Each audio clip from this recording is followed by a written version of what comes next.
Today I'm recapping Monday's price action and hopefully getting a trade in. If we look at where the week opened up, we had this massive new week opening gap and opened up as a weekly devil's mark, which you do not see so often, but it's pretty high probable to short towards it. That was my first confluence for wanting shorts today. The second one was that YM hit a significant relevant key level. If you look on the daily, it is a relevant high because of the space between this high and this high. And we created a spaced out S&T like this.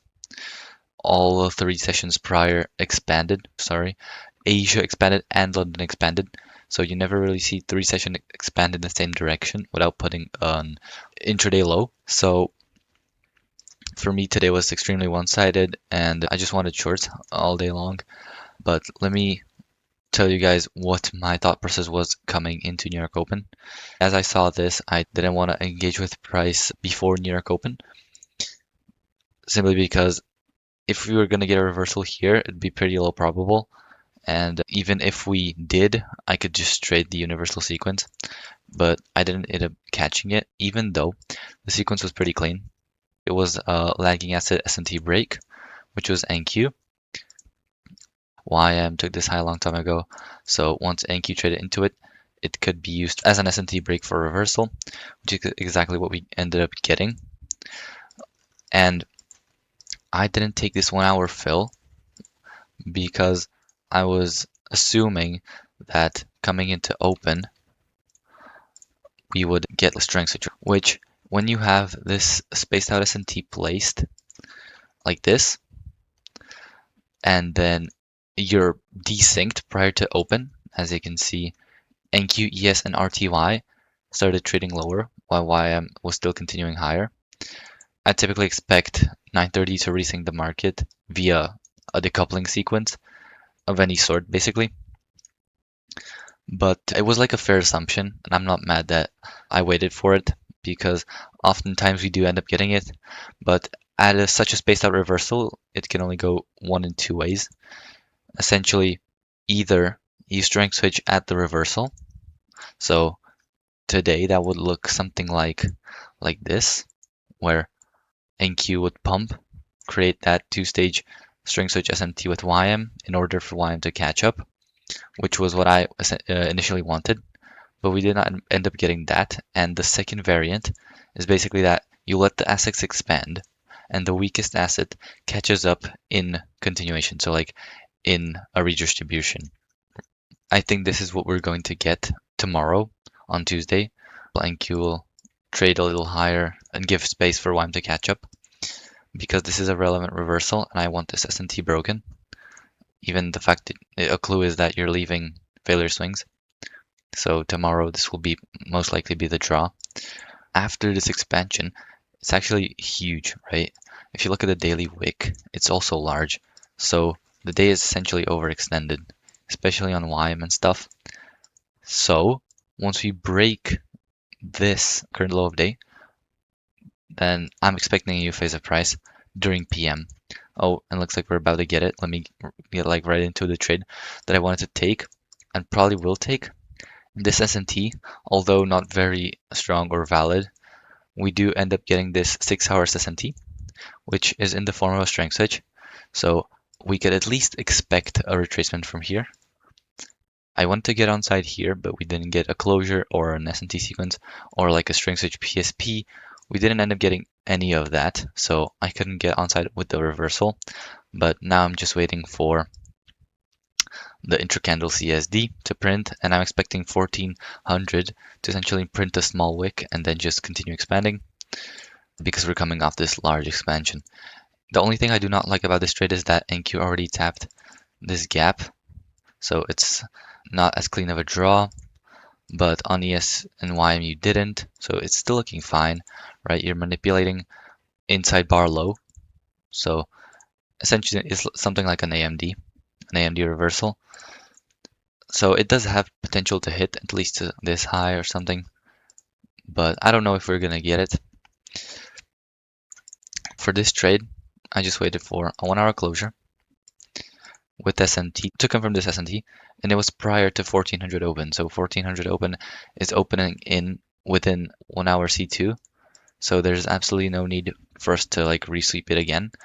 If we did, I'd probably call it a day because I do not want that. So the way you trade this is you look at the 30-minute and you look at the 15-minute if you're about to print future gaps, which you are.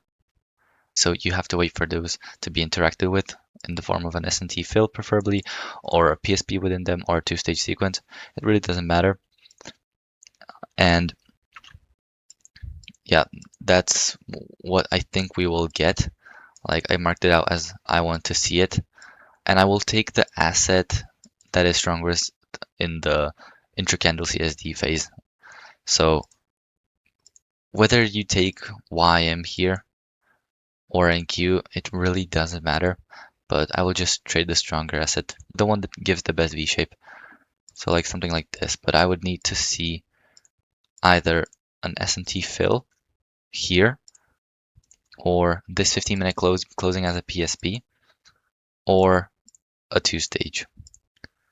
So yep, I'm just gonna wait 11 minutes for this closure, and based off that I will decide whether or not I want to take this trade. But yeah, the narrative is pretty decent.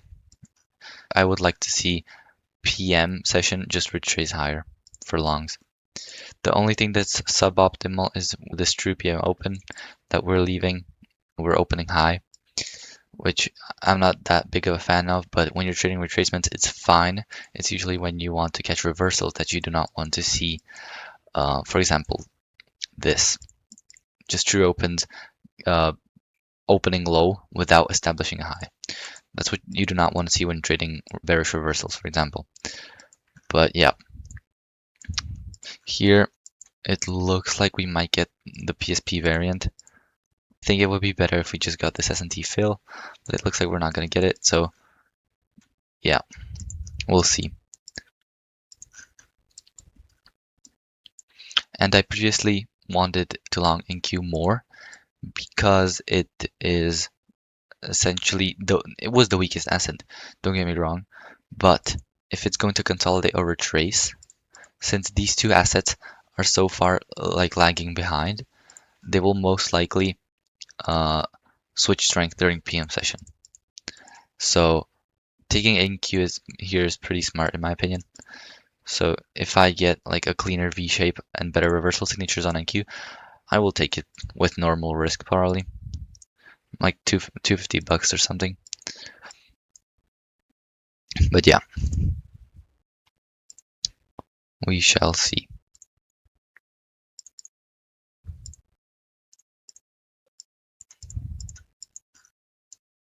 This 1 hour really should like print its low within the upper half of the CQ.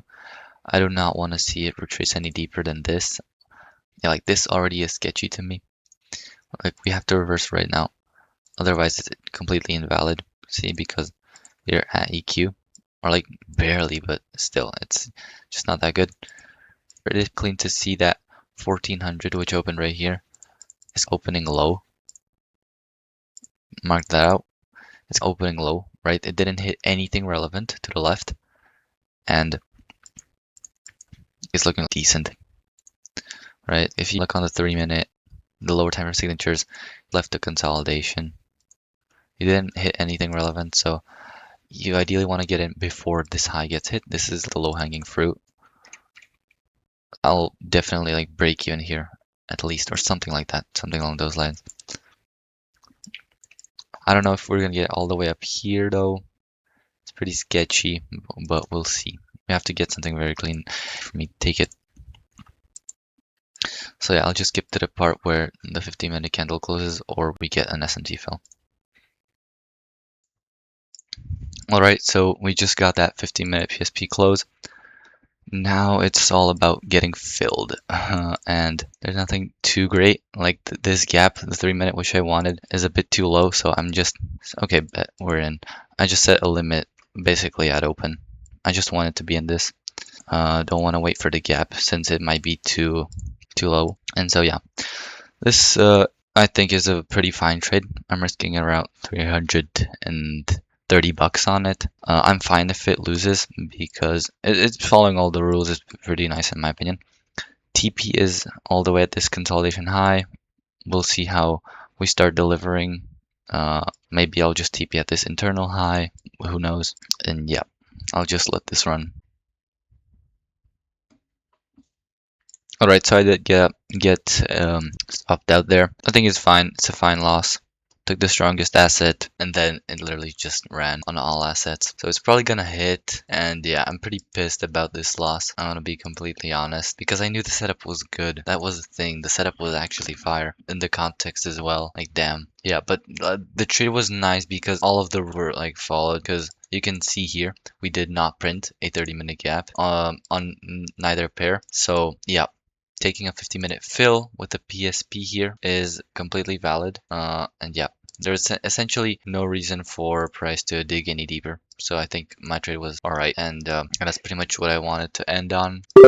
Yeah, I hope y'all took something away from this, and yeah, I'll see you guys in the next recap.